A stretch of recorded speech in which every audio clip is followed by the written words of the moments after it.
Aïe, aïe, aïe. Quel tirage au sort. Quel tirage au sort. Quelle affiche on va avoir. Certainement en quart de finale et en demi-finale avec Chelsea, Real Madrid et Bayern City. Ça va être quand même costaud.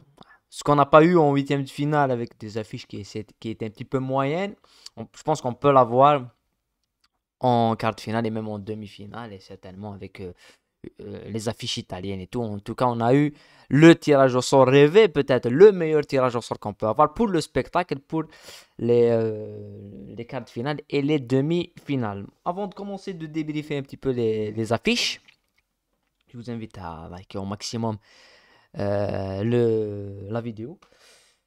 Et personnellement, je m'attendais à ce genre de tirage. Certainement, plus le match de Chelsea et le Real Madrid, je m'attendais à ce tirage, je m'attendais à cette affiche. Mais ce que je m'attendais pas, c'est que le Real Madrid joue l'aller à Bernabeu, ce qu'elle n'a pas fait l'année passée. Elle a joué tous ses matchs à l'extérieur, tous les matchs allés à l'extérieur. Elle a joué tous les matchs retour au Bernabeu, ce qui lui a donné cette puissance de faire des remontadas face au Paris Saint-Germain, face à Manchester City et face à Chelsea aussi. Ils ont joué tous les matchs, ils les ont joués au Bernabeu, et même face à Liverpool, ils ont joué le retour au Bernabeu. Donc ça, c'est la première chose que je veux retenir et que je retiens de ce tirage au sort. Et si on va parler étape par étape et parler de ce premier match, je pense que Real Madrid, c'est quand même le tenant du titre le tenant du titre de la dernière saison face à l'ancien tenant du titre, face à Chelsea qui a gagné le titre avant le Real Madrid. Donc c'est les deux derniers champions d'Europe en titre qui vont s'affronter. Donc ça va être une affiche. Moi, j'ai vu un petit peu sur les quelques réactions qu'on a eu un petit peu sur les plateaux télé, sur les podcasts et sur les gens qui font des débriefs à chaud et à froid de ce tirage au sort. Tout le monde, et c'est peut-être aussi logique, de mettre le Real Madrid favori de ce match. Je pense que le Real Madrid sera favori de ce match et il est favori de ce match. Mais le mettre, moi j'ai vu des choses qui m'ont assez surpris. Pareil, je sais que j'analyse les réactions et peut-être les médias beaucoup plus francophones et par rapport aux médias espagnols qui sont ah oui, les médias espagnols, ils sont un petit peu plus calmes et ils se disent que peut-être ils connaissent Chelsea, ils savent que c'est pas si simple, donc ils mettent le Real favori, mais c'est pas un favori ou c'est pas un bon tirage pour le Real Madrid parce que ça parle de très bon tirage, c'était un très bon tirage, je pense que c'est un mauvais tirage pour le Real Madrid et c'est un mauvais tirage pour Chelsea aussi. Parce que l'année passée, le Real Madrid gagne, mais avec cette difficulté, on a débriefé les deux matchs. C'était une difficulté exceptionnelle, un match exceptionnel qu'on a vécu. Et en 2021, on a débriefé aussi le match où Chelsea, ils sont allés, euh, ils sont allés éliminer le Real Madrid en dominant aller-retour. Donc c'est une affiche assez costaud. C'est pas une affiche aussi simple que ça. Donc moi, le favori où je mettrais le Real Madrid, mais avec pour moi, c'est du 51-49. C'est du 51-49. Voilà, c'est pas beaucoup, on va pas dire que c'est du 60-40, c'est du 51-49. Et vu que le match retour se joue à Stamford Bridge, moi je vois Chelsea parce que les matchs vont se jouer en avril. On aura 2 à 3 semaines avant de voir ce genre de match. Donc ça peut donner plus de temps à Chelsea de s'ajuster parce qu'on a vu Chelsea, ils ont un petit peu repris ils ont commencé à renaître à partir du match de Dortmund, match aller de Dortmund où on a vu quelque chose, on s'est dit oui, cette équipe joue bien au football mais elle marque pas. Au retour, ils se qualifient quand même avec une équipe assez compacte. Et ils gagnent 2 matchs de suite en Première League. Et là, ils vont jouer Everton. Après, ils vont jouer Liverpool. Donc, ils auront des matchs où ils peuvent se renforcer et collectivement et psychologiquement et arriver à ce match du Real Madrid avec les meilleures conditions au Bernabeu. La règle du but à l'extérieur n'existe plus, donc ça n'a pas d'importance, on va dire, aller-retour, mais ça a de l'importance parce que au retour, si tu as besoin de faire un résultat, vaut mieux le faire à domicile face à ton public qu'à l'extérieur, à Bernabeu ou dans notre stade. Donc moi, je me dis que voilà, le Real Madrid il est favori, mais enfin, le Real Madrid, ils n'ont pas besoin de se renforcer. On connaît le Real Madrid, c'est la même équipe l'année passée, l'avant-dernière. Ouais, ça va être la même chose. Ça va se jouer au mental, ça va se jouer au Champions League, à l'histoire et tout. Donc oui, je pense que le Real Madrid, il est favori, mais comme je l'ai dit, 51-49. Et pour moi qui est fan de Chelsea, j'ai voulu voir cette affiche. Parce que je me dis que autant se faire éliminer, si tu te fais éliminer, autant que ce soit par le Real Madrid. Et si tu te qualifies, si tu élimines le Real Madrid, ben on ne te voit pas de la même façon. Donc là, Chelsea, on le voit, oui, c'est une équipe, c'est une équipe facile, ouais, c'est une équipe qui n'est pas bien, c'est Potter, il n'est pas bien Potter, les joueurs, il n'y a pas de buteur et tout, et tout, et tout. Mais c'est la Champions League, on ne joue pas les matchs sur le papier. Si c'était sur le papier, c'était facile. Hein. Madrid 14 Ligue des Champions, personne ne peut les battre. Mais c'est pas comme ça que ça joue le football. Donc moi, je me dis que on verra une affiche assez exceptionnelle. La deuxième affiche, c'est Manchester City Bayern. Manchester City Bayern. Et là, personnellement,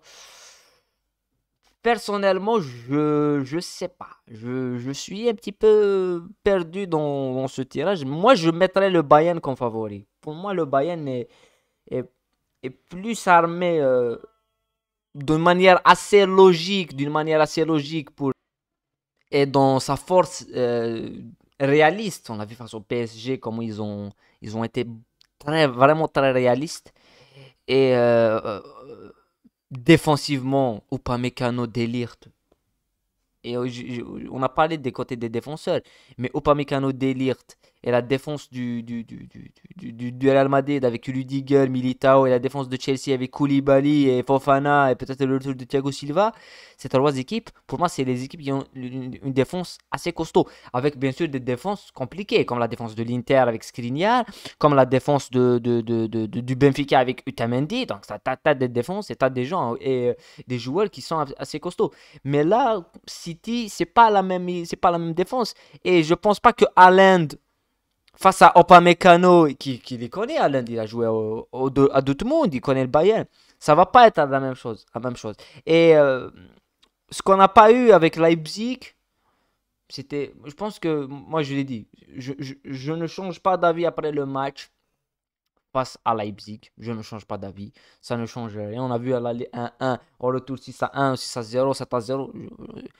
Ça ne change rien du tout. Parce que moi, je me penche sur la performance collective. Et affronter un Bayern avec Musiala, avec Kimmich, avec Goretzka au milieu, c'est pas la même chose. C'est pas la même chose. Donc c'est pour ça, moi, je mets.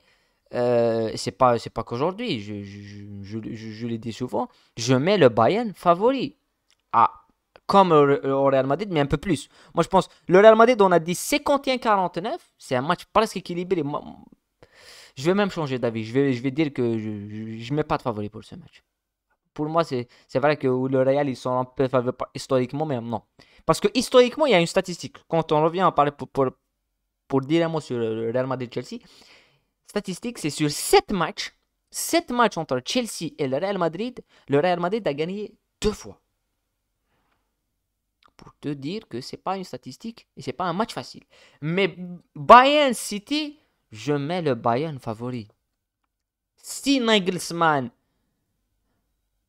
redevient réaliste et gère cette équipe, avec le retour de Sadio Mané, avec Davies sur les côtés, je m'appuie toujours sur les côtés avec Mané et Coman, mais beaucoup plus avec le côté défensif Goretzka, Kimmich, je mets le Bayern favori. Ça ne veut pas dire que City n'a pas d'équipe, ça ne veut pas dire que City ils sont mauvais. Non, City ils sont favoris aussi de cette compétition.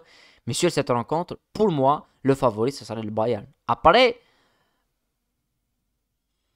quand on voit les autres matchs, que ce soit l'Inter Milan et l'affiche 100% italienne, l'AC Milan Napoli, je sais que quand tu analyses sur le moment, on va dire l'Inter Milan contre le Benfica, ça va être le Benfica le favori. Quand on voit Milan Napoli, on va dire le AC Napoli. Alors que non, je pense que c'est les deux matchs où c'est impronosticable parce que tu sais pas. On a vu dans le tirage des huitièmes de finale où on a vu PSG Bayern, on s'est dit oui, PSG va passer parce que PSG était beaucoup mieux et le Bayern était un peu dans le doute.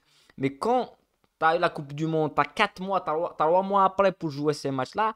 Et là, tu auras 3 semaines. Et dans ces 3 semaines, il y aura peut-être des blessures graves pour certains joueurs. Si le Milan perd, je ne sais pas, Giroud ou perd Maignan une nouvelle fois. Si le Napoli perd Osimhen. Si le Real Madrid perd Benzema ou Vinicius. Si Chelsea perd, je ne sais pas, Fofana voilà, Haaland. Il faut que ça peut changer. On peut pas avoir le même critère. Donc moi je pense que l'Inter et le Benfica, pour moi c'est des matchs où c'est vrai que sur le papier, sur les performances de cette saison, c'est le Benfica qui est favori. Le Milan-Napoli, c'est le Napoli qui est favori. Mais je pense, parce que puisque le Napoli va recevoir le match retour au stade Santiago, au stade de, c'est pas Santiago, mais c'est Diego Armando Maradona, ils sont un peu plus favoris que le Milan.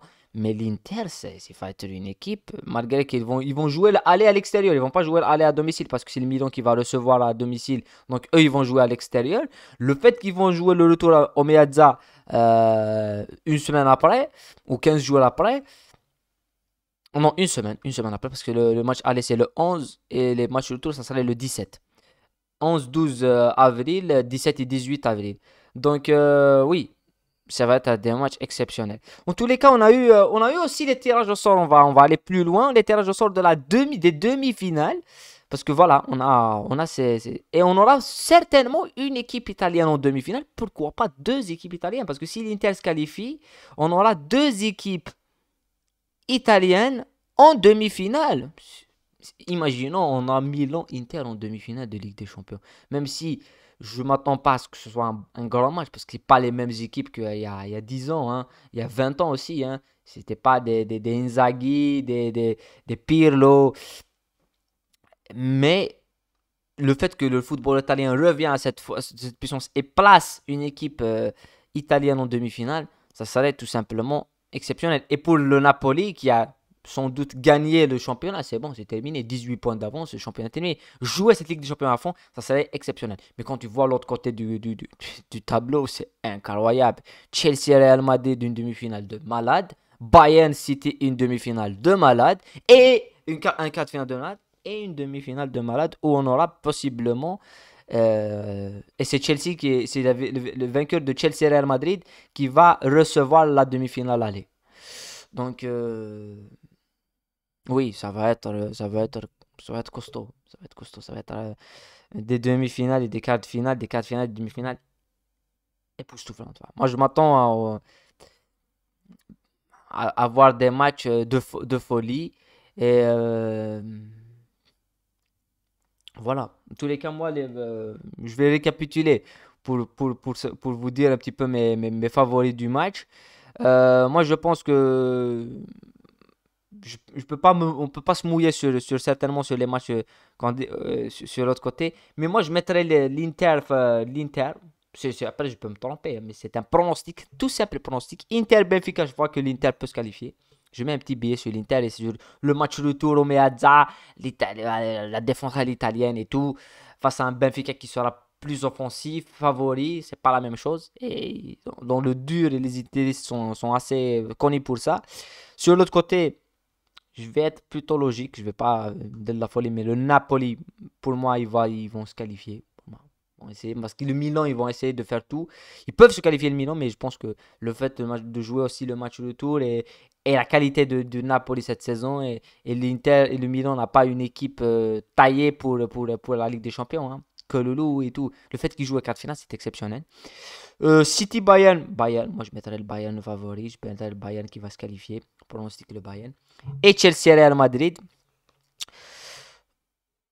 je suis fan de Chelsea, donc je vais dire Chelsea, malgré que oui, le Real Madrid, c'est un match où je dis c'est du 50-50, c'est du 51-49 pour le Real Madrid. Parce que j'ai vu des matchs de Chelsea et Real Madrid, j'en ai vu des matchs. Et je sais comment c'est compliqué pour les deux équipes de jouer ces matchs. Mais je mettrai Chelsea. Après, si c'est le Real Madrid, c'est pas un scandale. Comme je l'ai dit, le fait si tu te fais sortir en Champions League, autant que ce soit par le Real Madrid. Et si tu te qualifies en Champions League pour le prochain tour, autant que tu élimines le Real Madrid. C'est le Real Madrid, c'est 14 titres de Ligue des Champions, c'est le tenant du titre de la Ligue des Champions, c'est l'histoire, tu joues la Ligue des Champions. Donc voilà. Et en tous les cas, qui que ce soit, qui que ce soit, qui se qualifie en demi-finale, que ce soit le Real Madrid, Chelsea, Bayern, City, on aura une demi-finale de malade. Certainement. Voilà, voilà c'est tout. Maintenant, c'est à vous, pronostic. Et quelle équipe vous voyez aller en finale? Parce que si on peut continuer, si je peux continuer en demi-finale, par exemple, le pronostic que j'ai pour Chelsea, Real Madrid et City, Bayern, ça serait pas. Pour moi, le favori de cette équipe et l'équipe qui m'a impressionné, sur le volet collectif individuel, l'équipe qui m'a vraiment impressionné tactiquement sur sa maîtrise des adversaires, c'est le Bayern.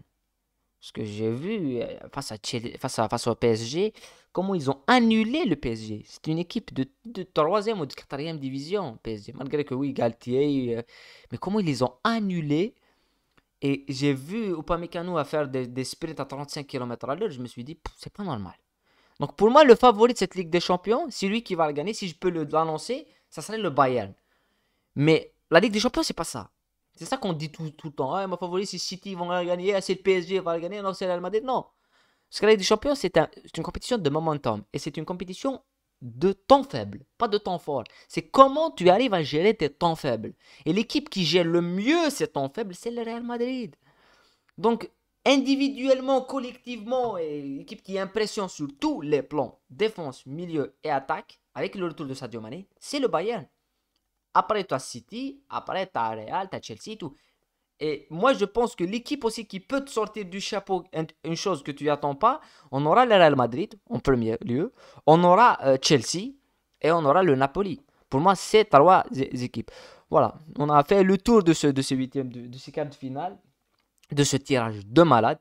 On se retrouve, hâte de voir ces matchs, hâte de voir les quarts de finale et de prendre du plaisir. Et j'espère que là, on aura la véritable Champions League. Voilà. En tous les cas, on arrive à la fin. N'oubliez pas de liker au maximum la vidéo et on se retrouve dans d'autres débriefs. Et en tous les cas, on va suivre toutes ces équipes jusqu'au rendez-vous. Voilà. Prenez soin de vous et la paix sur vous.